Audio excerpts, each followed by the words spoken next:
Palavra da Verdade, com Hernandes Dias Lopes. Irmãos queridos, nós vamos então abrir a Palavra de Deus no Evangelho de Cristo, conforme o registro de Mateus. Mateus capítulo 22.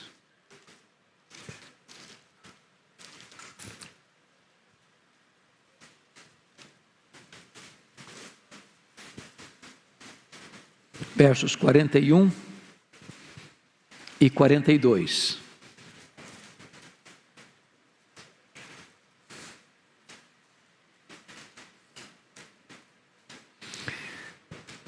Esse texto diz o seguinte: reunidos os fariseus, interrogou-os Jesus: que pensais vós do Cristo?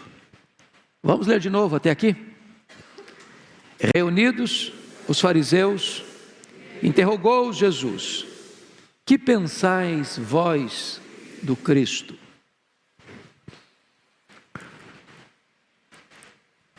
É fato comprovado, absolutamente seguro, inquestionavelmente certo, que Jesus é a pessoa mais importante da história da humanidade. Toda a história pregressa, até a sua vinda, foi uma espécie de preparação para a sua chegada. Ele veio, ele nasceu, ele viveu, ele ensinou, ele fez milagres, ele morreu, ele ressuscitou, e ele voltou para o céu, e ele está à destra de Deus,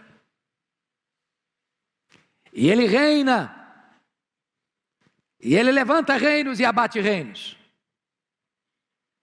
ele levanta reis e faz reis apiarem do poder, e ele voltará gloriosamente. Ele é o centro da história, ele é o centro da Bíblia.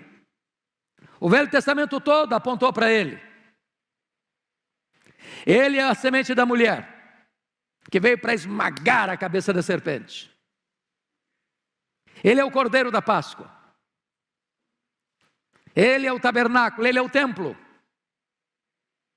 Ele é representado pelas festas de Israel. Ele é aquela coluna de nuvem, ele é aquela coluna de fogo. Ele é o maná que desceu do céu. Ele é a própria rocha de onde brotou a água viva. Ele é aquele que na plenitude dos tempos veio, nascido de mulher, nascido sob a lei. Ele é o verbo que se fez carne e habitou entre nós. Ele é aquele que andou por toda parte libertando os oprimidos do diabo. O Novo Testamento fala dele, sua vida, sua morte, sua ressurreição. As epístolas apresentam os ensinamentos dele. O livro de Apocalipse retrata de forma belíssima e eloquente a sua vitória retumbante, quando ele vencerá seus inimigos e lançará no lago do fogo o anticristo, o falso profeta, o diabo, a morte e todos aqueles cujos nomes não estão escritos no livro da vida. Ele de fato é o centro da história.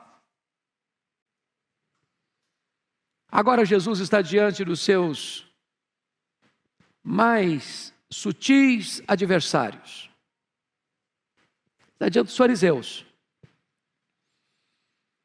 E o Senhor Jesus interroga os seus adversários, perguntando assim para eles: que pensais vós do Cristo? Que pergunta emblemática. Porque esta pergunta atravessa os séculos. E esta pergunta chega a você e a mim nesta manhã. Pensais vós do Cristo? Quem é Ele? Qual o valor dele? Qual a importância dele? Qual o papel dele na sua vida, na sua história? Qual a sua relação com Ele? Que grau de importância Ele tem na sua vida? Que grau de influência Ele tem na sua vida? Quem é Ele para você?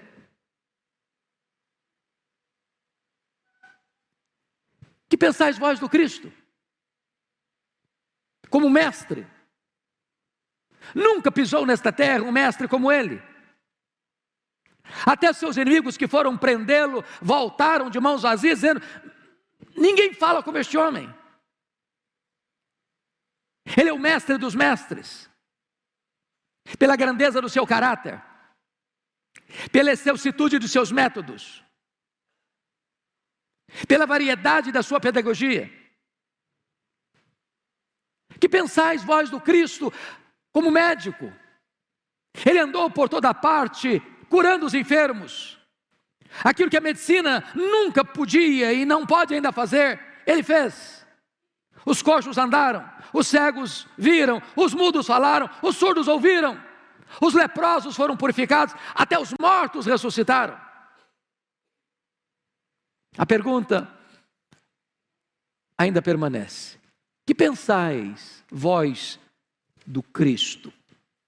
Eu gostaria que nesta hora nós pudéssemos fazer uma espécie de perquisição, de pesquisa, de questionário,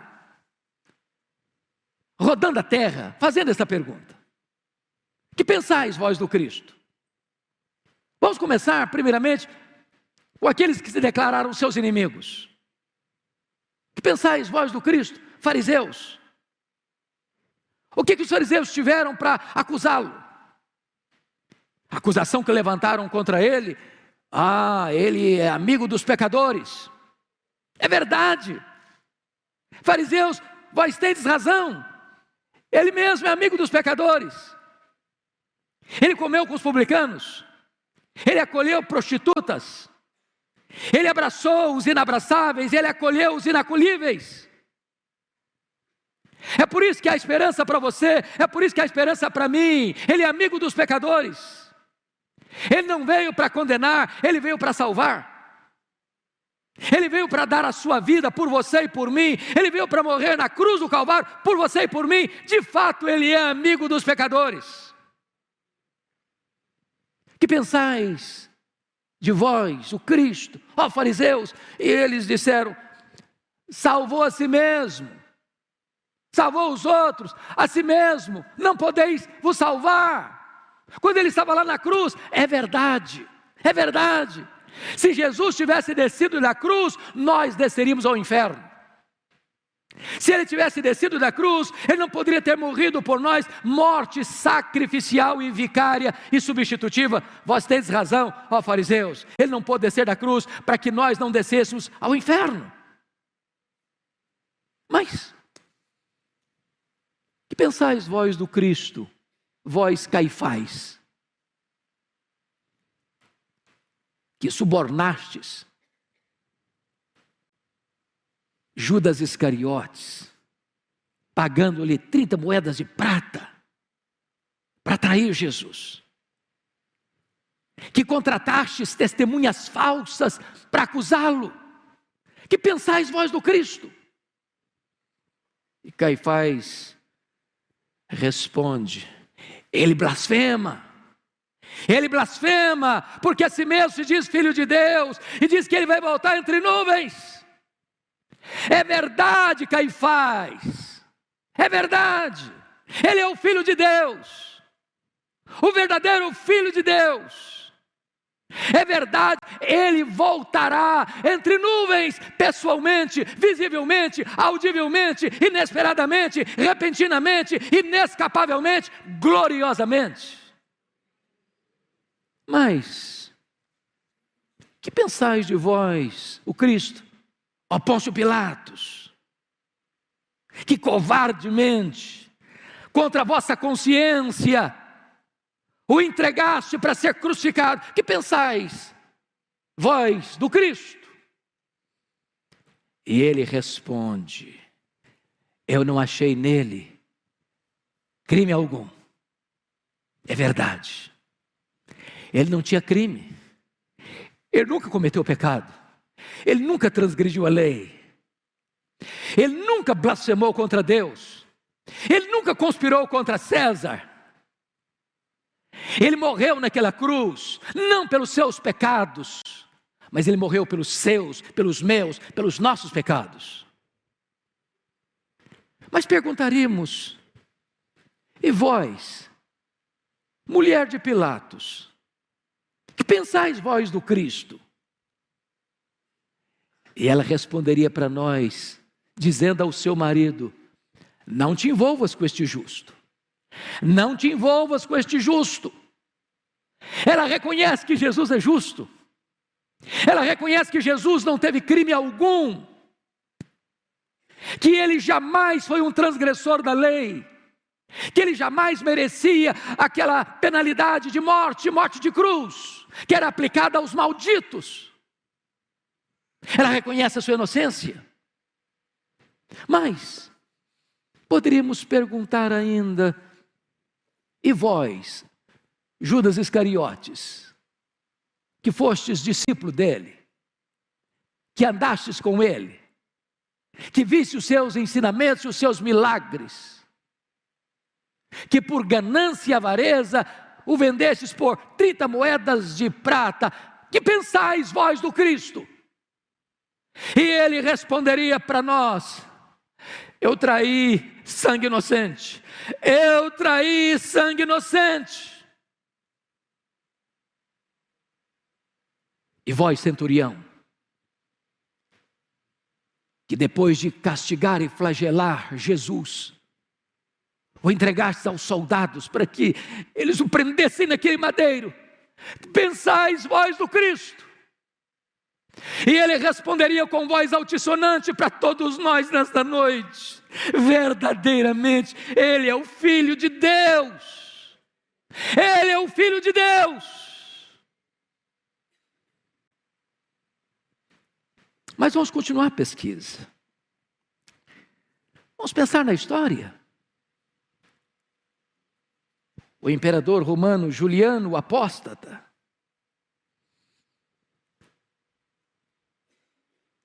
caminhando para a guerra contra os persas, os cristãos tendo que ir à batalha, porque eram escravos, sendo açoitados, machucados, feridos, esmagados debaixo das botas dos soldados. E os soldados que oprimiam, os soldados cristãos e os soldados romanos que oprimiam os cristãos, debaixo da bota dos soldados, perguntando: e aí, cristão, cadê o teu Jesus? Cadê o teu Cristo? E o soldado cristão responde: o meu Cristo está fazendo um caixão para o seu imperador. E naquela batalha contra os persas, o imperador Juliano é fortemente ferido, e no estertor da morte, arrancando terra com as suas unhas afiadas, ergue um brado aos céus e grita: venceste, ó Galileu! E ele venceu, e ele está vencendo, e ele vencerá, porque ele colocará todos os seus inimigos debaixo dos seus pés. Mais modernamente, um dos grandes ícones da juventude, dos 4 jovens de Liverpool, certa feita, John Lennon fez uma afirmação, e a afirmação dele foi essa: o cristianismo passará. O cristianismo passará. Nós, os Beatles, somos mais populares do que Jesus. E logo depois, os Beatles se dispersaram. O grupo acabou. John Lennon foi assassinado. E o Cristo continua no trono, vivo, reinando para sempre. Que pensais vós do Cristo?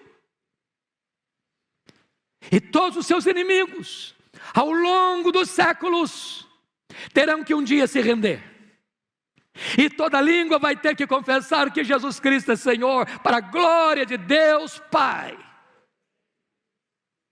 Mas me permita continuar esta interrogação. Que pensais vós do Cristo? Perguntemos agora aos seus amigos.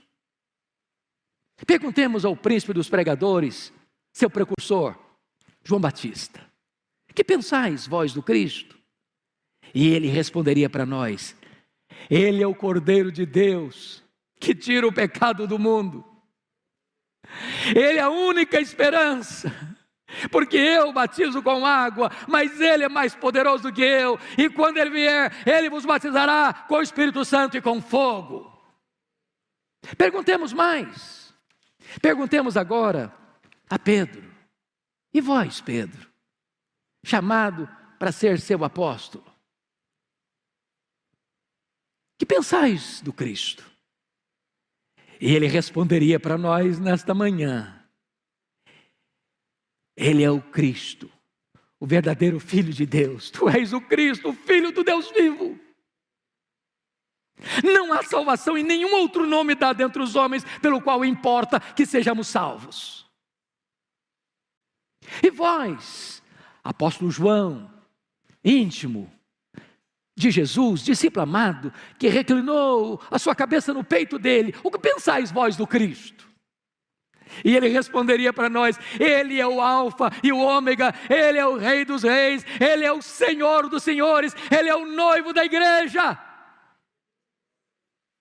Mas perguntemos mais.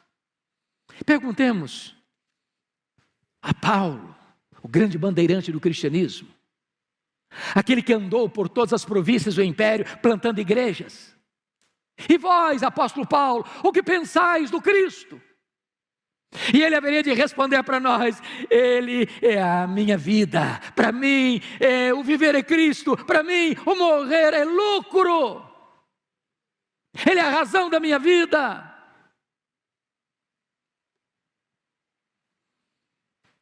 Mas, permita-me sair da terra, subir às alturas excelsas e chegar ao céu com esta mesma pergunta: que pensais vós do Cristo? Perguntemos ao Deus Pai: E vós, ó Deus Pai, que pensais vós do Cristo? E Ele haveria de responder para nós nesta manhã: Este é o meu Filho amado, em quem eu me comprazo, a Ele ouvi. Mas perguntemos ao Espírito Santo: Ó Espírito Santo Consolador, que pensais vós do Cristo? E Ele haveria de responder para nós: Ele é aquele de quem eu vim testificar. Eu vim para testificar dele. Ele é a verdade, Ele é a luz, Ele é o Consolador. Eu vim para mostrá-lo, para revelá-lo ao mundo. Mas perguntemos para o próprio Cristo: E vós, ó Cristo, que pensais de vós mesmos?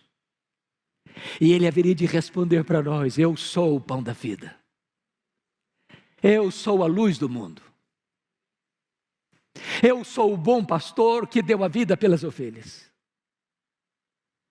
Eu sou a ressurreição e a vida. Ninguém que crê em mim morrerá eternamente. Eu sou o caminho, eu sou a verdade, eu sou a vida, e ninguém vem ao Pai senão por mim. Eu sou a videira verdadeira.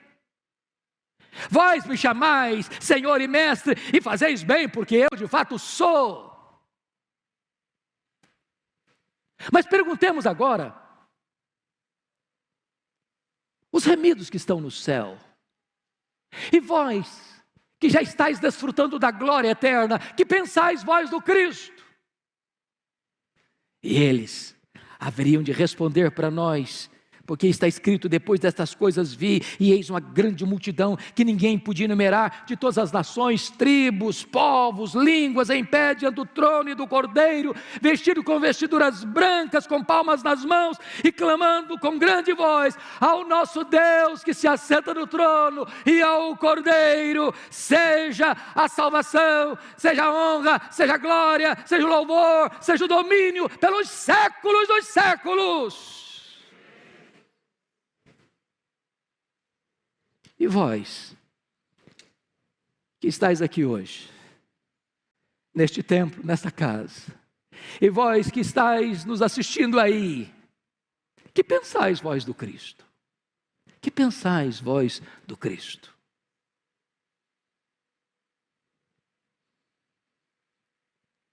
Preciso concordar com C.S. Lewis, que em relação a ele só tem 3 possibilidades.